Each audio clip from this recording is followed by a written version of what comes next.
بسم اللہ الرحمن الرحیم۔ آئیے ہم سب یہ باتیں جاننے کی کوشش کرتے ہیں کہ اگر ہم کسی مسلمان کو خوش کر دیتے ہیں روپے پیسہ کے ذریعے سے، کھانے پینے کے ذریعے سے، حلال چیزوں کے ذریعے سے، یا ان باتوں سے جن باتوں سے ان کا ٹینشن، ان کی پریشانی ختم ہو جاتی ہو، اچھے مشورے سے، اور وہ خوش ہو گیا، تو اس کا کیا فائدہ ہے؟ رسول اللہ صلی اللہ علیہ وسلم نے فرمایا، احب الاعمال الی اللہ سرور یدخلہ علی مسلم، کہ رسول اللہ صلی اللہ علیہ وسلم نے فرمایا اللہ کو جو اعمال یعنی جو کام پسند ہے، ان اعمال ان کاموں میں سے ایک کام یہ بھی ہے کہ ہم کسی مسلمان کو خوش کر دیں، ہم کسی مسلمان کو خوش کر دیں۔ کتاب دیکھیے رسول اللہ صلی اللہ علیہ وسلم کے اقوال، اس حدیث سے ہمیں یہ باتیں معلوم ہوتی ہے، ہمیں حلال چیزوں کے ذریعے سے ایک دوسرے مسلمانوں کو خوش کر دینا چاہیے تاکہ وہ خوش ہو جائے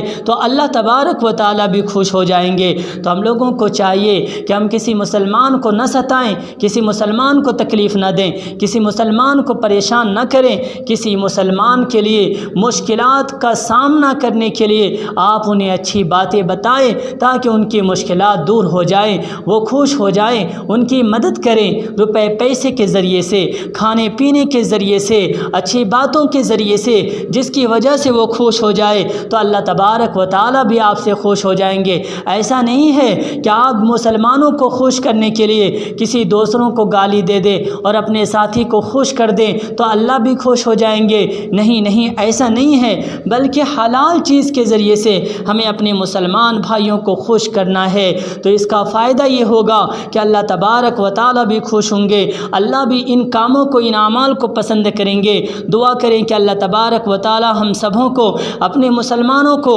اپنے ذریعے سے خوشی پہنچانے کی توفیق عطا فرمائے، آمین۔ ربنا تقبل منا انک انت السمیع العلیم وتب علینا انک انت التواب الرحیم۔